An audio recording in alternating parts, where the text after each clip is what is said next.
जय हो कैंची धाम की। श्री बाबा जी के चरणों में मेरा दंडवत प्रणाम। श्री माँ के चरणों में मेरा दंडवत प्रणाम। तो जैसे मैंने पिछले वीडियो से मतलब पार्ट 14 से मैंने बाबा जी की लीलाओं के वर्णन के बारे में बताना शुरू कर दिया था। छोटी छोटी लीलाएं मैंने ज़्यादा उस पर रखा था कि बहुत जल्दी समझ आए। और इसका ये मतलब है कि जैसे लोगों को आजकल बाबा जी की किताब नहीं पढ़ते हैं, जिन भक्तों ने लिखा है, तो ये है कि वो चलते चलते सुन लें और उनके पाप मिट जाएं और वो दूसरों को भी ये सुनाएं, ताकि बाबा जी की शरण में ज़्यादा से ज़्यादा लोग आएं और उनकी समस्याओं का समाधान। तो जैसे मैंने कहा था, तो ऐसे ही एक लीला है कि देखो मतलब इस लीला का सार ये है कि बाबा जी के मन में ना गरीबों के लिए ज़्यादा था। और अगर हम बोले अमीरों के लिए तो वो थोड़ा उतना मतलब वो कभी नहीं लेते थे किसी। तो एक बार ऐसे ही हुआ कि बाबा जी प्रेमलाल जी जो मैनेजर थे पेपर मिल के लखनऊ में, उनके घर में आए।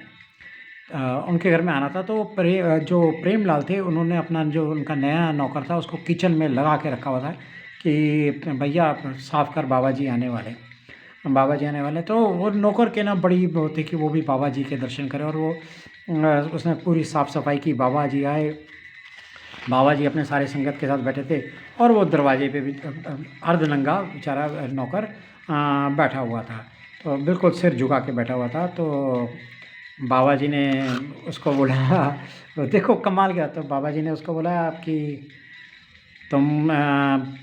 तुम जो ये जो 1 रुपया अपनी धोती में बांध के लाए हो, ये तो तुम मेरे लिए लेके आए हो ना। तो उस नौकर ने बोला हाँ जी। तो कहते तो लाओ इधर दो, मुझे दो, तुमने क्यों रखा हुआ है वो। तो नौकर ने वो 1 रुपया लिया और महाराज जी को दे दिया। मेरे को आई फील गूज पम्प कि बाबा जी ने कभी लोग उनको मतलब हज़ारों मिलियंस लोग पैसे देना चाहते हैं, पर बाबा जी ने कभी एक्सेप्ट नहीं किया। पर हाँ, जो गरीब जो बड़ा भाव से ले, तो बाबा जी ने झट से उसका वो रुपया ले लिया। मतलब उससे ले लिया तो उसकी ज़िंदगी सुधर गई। तो ऐसी एक लीला है कि उत्तर प्रदेश जब गवर्नमेंट थी चंद्रभान गुप्ता जी के अंतर्गत, तो वहाँ पे एक बाराबंकी शुगर मिल्स थी। अब वो बंद होने वाली थी क्योंकि मिसमैनेजमेंट के कारण। और पर क्या हुआ, जो किसान जो गन्ना उगाते थे, उन्होंने बीच में आए और गवर्नमेंट ने इस पर इंटेंट लिया। तो गवर्नमेंट ने देव कामत दीक्षित जी को नया मिल का डायरेक्टर ले लिया। अब नया मिल का डायरेक्टर ले लिया तो दीक्षित जी को बहुत पैसे इकट्ठे करने थे ताकि वो ये शुगर मिल चला सकें। तो जो उस समय सेंट्रल बैंक ऑफ बाराबंकी हुआ करता था, तो उन्होंने दीक्षित जी की एप्लीकेशन को टर्न डाउन कर दिया। बोला जी हम तुम्हें लोन नहीं दे सकते, पर हाँ जो इनके चेयरमैन हैं वो बॉम्बे में हैं, आप उनसे जाके एक बार ही मिल लीजिए। तो दीक्षित जी को पता चलता है कि वो तो विदेश जाने वाले हैं 2 दिन के अंदर। अरे अब वो कहते हैं क्या करूं मैं, वो फटाफट दिल्ली जाने के लिए सोचते हैं और दिल्ली चलना शुरू करते हैं। तभी उनके मन में ध्यान आता है कि अगर मैं बाबा जी से वृंदावन में मिल लूँ, उनके माथा टेक लूँ, तो मेरी ये मीटिंग सक्सेस हो जाएगी। तो वो कहते हैं मैं चलता हूँ वृंदावन नहीं चलता हूँ। तो वृंदावन जाने लगे तो अब आश्रम के आगे उनको वॉचमैन मिला। उसने तो बोला बाबा जी तो भाई 2 घंटे पहले निकल गए। दीक्षित जी को बड़ा मन मरोस के रह गए। तो जब वॉचमैन जी ने देखा तो वॉचमैन जी ने बोला कि क्या तुम कानपुर से आए हो। तो दीक्षित जी बड़े हैरान हो गए, कहते मतलब कैसे। तो वो वॉचमैन बोला देखो जी, बाबा जी ने जाने से पहले ही कहा था कि एक मेरा भगत आएगा कानपुर से, उसको कहना तेरे सारे कामकाज सक्सेसफुल होंगे। जाके बिहारी जी मतलब कृष्ण जी के मंदिर वृंदावन में, वहाँ पे जाके प्रसाद पा लेना। अरे मतलब बहुत गए। पर उस समय क्या था, बिहारी जी का जो टेम्पल है वो आफ्टरनून मतलब 1 बजे से लेके 2-3 बजे तक तब बंद रहते थे। तो वो उन्होंने यार बंद तो होगा, अब मैं क्या करूं। तो उन्होंने बाहर लोकल मार्केट से ये प्रसाद खरीदा और बिहारी टेम्पल जी के गए, मंदिर में गए और मंदिर पे उन्होंने कहा मैं बस माथा गेट से ही अपना माथा टेकूँगा और चला जाऊँगा और ये ऑफ़र कर दूँगा। तो उन्होंने वहाँ पे भी एक वॉचमैन दिखा, तो उन्होंने वॉचमैन को वो प्रसाद दिया और कुछ दक्षिणा दी और बोला कि ये बिहारी जी के मंदिर में, मतलब बिहारी जी को मेरी तरफ से चढ़ा देना। पर ऐसे वो सोच ही रहे थे, तब तक दरवाज़ा खुला और एक वॉचमैन बाहर आया और उन्होंने उसको दीक्षित जी को एक पूरे बैग में प्रसाद दिया और बोला जी ये आपके लिए है प्रसाद। तो खैर तो दीक्षित जी ने अपनी फ़्लाइट पकड़ी और मुंबई चले गए। मुंबई पहुंच के उन्होंने जो चेयरमैन थे, जो मालाबार हिल में रहते थे, उनके घर पे फ़ोन किया। तो हाँ, उनके घर पे गए वो, पर उनको पता चला कि वो तो नहीं है घर पे। तब उन्होंने कहा क्या किया, तो वो जो बिहारी जी के वृंदावन से वो प्रसाद लेके आए थे, वो उन्होंने उनके घर पे दे दिया, उनके घर में दे दिया। बोला कि ये बिहारी जी के मंदिर से प्रसाद मैं लेके आया था, तो ये उनको दे दीजिएगा। तो जो चेयरमैन थी वो गुजराती फैमिली थी। तो जो उनकी वाइफ़ थी, तो उनकी वाइफ़ को तो बिहारी जी का प्रसाद पाके वो बड़ी खुश हुई, बहुत ज़्यादा खुश हुई। कहते ये तो हमारे ऊपर आशीर्वाद है। तो उनको, तुम ऐसा करो, तुम कल आओ सवेरे सवेरे। तो अगले दिन सवेरे दीक्षित जी गए, चेयरमैन थे, चेयरमैन ने उसी समय ऑर्डर किए बैंक ऑफ बाराबंकी कि दीक्षित जी को फंड्स अवेलेबल करवाए जाए। और इस तरह दीक्षित जी को मिलियंस ऑफ रुपीस का लोन मिला और मिल कोलैप्स होने से बच गई, मिल बंद होने से बच गई। तो ये है बाबा जी की कृपा, ये है बाबा जी की ग्रेस। मतलब सब कुछ पता है, सब कुछ पता है बाबा जी को।